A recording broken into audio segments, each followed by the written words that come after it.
Welcome back friends. 40 days 40 sure short topic में आपका स्वागत है। मैं आदित्य उपाध्याय। आज हम लोग आपके समक्ष लेकर आया हूँ ट्रांसलेशन। ये इंग्लिश वाला ट्रांसलेशन नहीं है। ये मत समझना कि इंग्लिश में जैसे ट्रांसलेशन में पढ़ाई करते हैं वो। यहाँ पर ट्रांसलेशन ये है कि पॉलीपेप्टाइड कैसे बनते हैं उसके बारे में देखते हैं। तो इसका कुछ इंट्रोडक्शन देखते हैं। Polypeptide, the process by which the sequence of bases in mRNA is converted into sequence of amino acid। वही अमाइनो एसिड में कन्वर्ट होते हैं mRNA में सीक्वेंस। वो सीक्वेंस को हम लोग कहते थे जेनेटिक कोड, जो कि पीछे वाले वीडियो में हमने देखा। अब जेनेटिक कोड जो है वहां से mRNA का डिकोडिंग होगा और वहां से अमाइनो एसिड बनता जाएगा। ये जो इवेंट है ये साइटोप्लाज्म में होता है। अभी हमने जो 2-3 इवेंट देखा, जैसे कि रेप्लिकेशन देखा था, ट्रांसक्रिप्शन देखा था। तो रेप्लिकेशन तो पूरे न्यूक्लियस में हो रहे थे और ट्रांसक्रिप्शन कहाँ हो रहा था? तो ट्रांसक्रिप्शन भी न्यूक्लियस में होता है यूकैरियोट के केस में, और ये लेकिन साइटोप्लाज्म में होता है। ठीक है। और दूसरी बात, प्रोकैरियोट्स में तो न्यूक्लियस होता नहीं है। तो प्रोकैरियोट्स में ट्रांसलेशन और ट्रांसक्रिप्शन को ट्रांसक्रिप्शनली चलता है, यानी ट्रांसक्रिप्शन होते रहते हैं, एमआरएनए बनते रहते हैं और वहीं पे राइबोसोम बाइंड करके ट्रांसलेशन करवाते रहता है। ठीक है।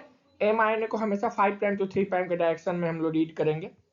याद रखिएगा, एमआरएनए को 5 प्राइम से 3 प्राइम के डायरेक्शन में ही रीड करेंगे।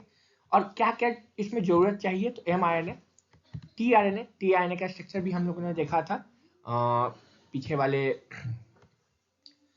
वाले वीडियो में। और राइबोसोम चाहिए हमारे पास, जैसे कि हम राइबोसोम भी जानते हैं। और फिर अमाइनो एसिड चाहिए। क्या कैसे कैसे हो तो थोड़ा डिटेल में अब देखते हैं। एमआरएनए क्या करेगा? तो वो कैरी करता है जेनेटिक कोड को कोडोन के फॉर्म में। कोडोन कैसे होते हैं? ट्रिपलेट होते हैं। अगर आप लोग पीछे वाले वीडियो नहीं देखे हैं तो आप एक बार मेरे जेनेटिक कोड वाले वीडियो को भी जाकर देखें। ठीक है। टीआरएनए ये ब्रिंग करते हैं स्पेसिफिक अमाइनो एसिड राइबोसोम तक। ठीक है। इस इवेंट को हम लोग बोलते हैं चार्जिंग ऑफ टीआरएनए। और हमने पता है अभी पीछे वाले वीडियो में देखा कि जेनेटिक कोडोन वाले में टीआरएनए का स्ट्रक्चर, वहां पे एक एंटी कोडोन लूप होता है जो कि कॉम्प्लीमेंट्री होता है कोडोन के, जो कि एमआरएनए में कोडोन होता है। राइबोसोम हमने जैसा देखा है कि राइबोसोम दो सब यूनिट के बने हुए होते हैं, लार्ज सब यूनिट और स्मॉल सब यूनिट। राइबोसोम जो होते हैं प्रोकैरियोट्स के फॉर्म में 70S टाइप के होते हैं, वही यूकैरियोट्स में 80S टाइप के होते हैं। 80S टाइप वाले राइबोसोम, उसमें लार्जेस्ट सब यूनिट 60S और स्मॉलर सब यूनिट 40S का होता है, यानी यूकैरियोट में। वही प्रोकैरियोट में 70S वाले राइबोसोम, उसमें 50S का लार्जेस्ट सब यूनिट और 30S का स्मॉलर सब यूनिट होता है। ठीक है।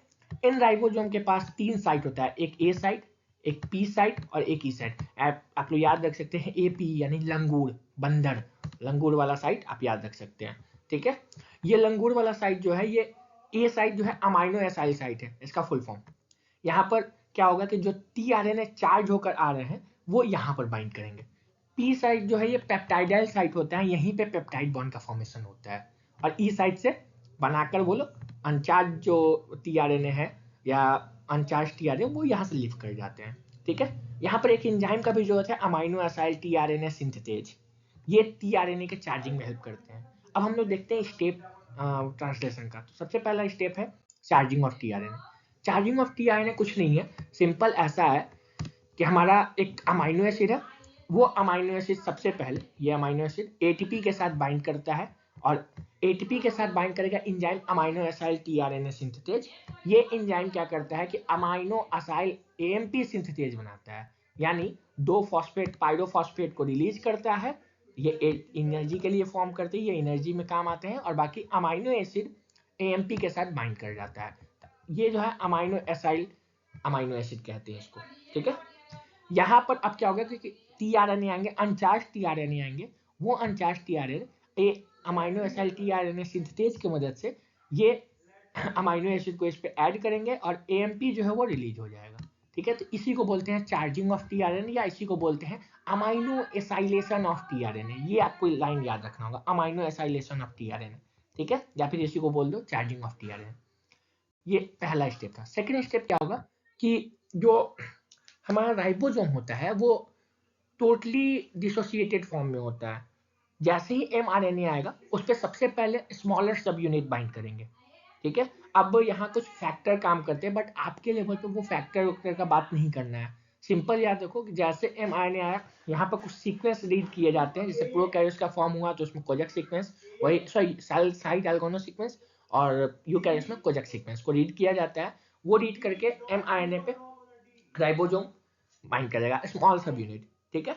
स्मॉल सब यूनिट बाइंड किया और क्या होगा कि इनिशिएटेड टीआरएनए जो है, यानी एयूजी कैरिंग अमाइनो एसिड जो है, यानी मिथाइनिन कैरिंग अमाइनो एसिड, क्योंकि पहला हमने बताया था इनिशिएटर कोडोन के बारे में, एयूजी इनिशिएटर कोडोन की तरह भी काम करता है और मिथाइनिन को भी कोड करता है।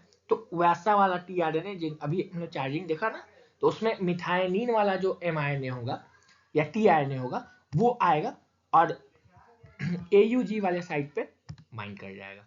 mRNA जिसमें AUG लिखा होगा वहां पर वही tRNA पे लिखा होगा, उसके एंटीकोडन पे UAC, उस पर जाकर वो बाइंड करेगा और जैसे बाइंड करेगा वहां लार्ज सब यूनिट आकर बाइंड होगा और लार्ज सब यूनिट ये सब जो प्रोसेस हो रहा है ये P साइड पे हो रहा है। तो पहली बार अमाइनो एसिड P साइड पे बाइंड होता है, याद रखिएगा पहली बार कहाँ बाइंड होता है, P साइड पे, यहाँ पर ये फॉर्म पे देख रहे हैं P साइड पे। अब जो होगा नेक्स्ट स्टेप से क्या होगा, इलॉन्गेशन में अब क्या होगा कि जो कोडोन का रिकॉग्निशन होगा न्यू अमीनो एसिड टीआरएनए, अब सारे ए साइड पे आते जाएंगे, ठीक है, ए साइड पे आएंगे। अब पेप्टाइडल ट्रांसफरेज जो है, इंजाइम पेप्टाइडल ट्रांसफरेज, वो क्या करेगा कि अमीनो एसिड के बीच में पेप्टाइड बॉन्ड का फॉर्मेशन करवाएगा, ठीक है।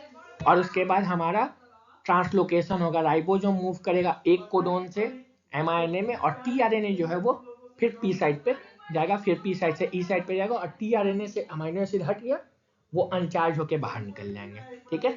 A site move to P site and the cycle repeat. ये साइकिल तब तक रिपीट होगा जब तक हमारे mRNA पे स्टॉप कोडोन ना आ जाए। स्टॉप कोडोन कौन कौन सा, UAA, UAG, UGA, ठीक है। ये जैसे दिखेंगे वैसे ही हमारा ये इलोंगेशन प्रोसेस कंप्लीट हो जाएगा, ठीक है। देखिए हम लोग देख रहे हैं ना क्या हुआ कि pRNA पे पहला बाइंड किया, फिर सब ए पे जा रहे हैं, ए से फिर यहाँ पे बाइंड करें और एक लेंथनिंग होता जा रहा है, पेप्टाइड बॉन्ड का फॉर्मेशन होता जाएगा, लेंथ होता जाएगा और टीआरएनए बाहर निकलते जाएंगे, अनचार्ज टीआरएनए बाइंड करते जाएंगे, निकलते जाएंगे, ठीक है। तो यही प्रोसेस हम लोग का चलते रहता है, ठीक है। और इसके बाद टर्मिनेशन होगा, जैसे स्टॉप कोडोन दिखेंगे ए साइड पे वहां पर कोई टीआरएनए आकर नहीं बाइंड करेगा, क्योंकि स्टॉप कोडोन के लिए कोई टीआरएनए नहीं होता है, ठीक है।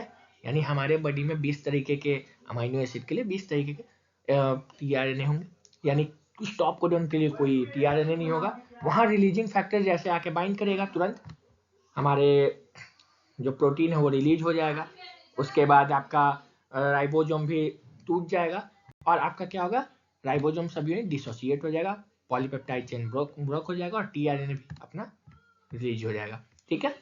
उसके बाद क्या होंगे, यही है ट्रांसलेशन का टर्मिनेशन। लास्ट में देखिए सारा चीज अलग अलग हो गया, फिर रिलीजिंग फैक्टर इसके बाइंड हो गए, फिर से वो पहले वाले स्टेप में आएंगे, फिर जब mRNA आएगा तो फिर से ये कोडिंग करवाएंगे, फिर से अपना प्रोटीन बनवाएंगे, ठीक है। अब जो प्रोसेस अब हो सकता है ना कि जैसे मान लीजिए ये मेरा एक mRNA है, ठीक है, इस mRNA में इस साइड पे हमको मान लीजिए AUG दिखा और इस साइड पे हमको स्टॉप कोडोन दिखा, तो इतने दूर के साइट पे क्या होगा कि हमारा प्रोटीन का फॉर्मेशन होगा, बट इसके अलावा ये साइट जो स्टार्ट कोडोन से पहले और स्टॉप कोडोन के बाद है, इस वाले साइट को बोलते हैं अनट्रांसलेटेड रीजन, यानी इनका ट्रांसलेशन नहीं हुआ है। और ये दोनों साइड होंगे, ये 5 प्राइम के तरफ भी होंगे और ये 3 प्राइम के तरफ भी होंगे। तो ये 5 प्राइम के तरफ जब होंगे तो इसको 5 प्राइम UTR बोलते हैं, अनट्रांसलेटेड रीजन, और ये 3 प्राइम के तरफ होते हैं जिसको 3 प्राइम UTR रीजन कहते हैं, ठीक है। यही है आपका कुछ प्रोकैरियोटिक ट्रांसलेशन और यूकैरियोटिक ट्रांसलेशन के बीच में डिफरेंस। क्या है कि दोनों ये डायरेक्ट साइटोप्लाज्म में होता है, बट यहाँ पर क्या होता है कि जैसे हम लोग यूकैरियोट्स में देखा कि ट्रांसक्रिप्शन न्यूक्लियस में होता है, तो पहले न्यूक्लियस से mRNA को साइटोप्लाज्म में आना होता है, ठीक है। ये code translation code transcriptional translation होता है यहाँ पे, और यहाँ पर ऐसा कुछ नहीं है, यहाँ पर ट्रांसक्रिप्शन ट्रांसलेशन दोनों अलग अलग टाइम पे होते हैं। यहाँ पर जो राइबोसोम इन्वॉल्व होता है वो 70S टाइप का होता है और यहाँ पे 80S टाइप का होता है। यहाँ पर mRNA पॉलीसिस्टोनिक होता है, मतलब कि एक mRNA मल्टीपल प्रोटीन को कोड करेगा और यहाँ पर 1 mRNA कोड करेगा 1 प्रोटीन को। यहाँ पर साइड एल्गोनो सीक्वेंस होंगे हमने बताया, और यहाँ पर कोजेक सीक्वेंस कहेगा, ठीक है। फर्स्ट अमीनो एसिड जो होंगे यहाँ पर मिथाइनिन, दोनों का मिथाइनिन होगा, बट यहाँ पर एक फॉर्माइल ग्रुप का एडिशन हो जाता है। ठीक है, याद रखिएगा। आज के लिए इतना ही, तो फिर मिलते हैं अगले दिन अगले टॉपिक के साथ। धन्यवाद।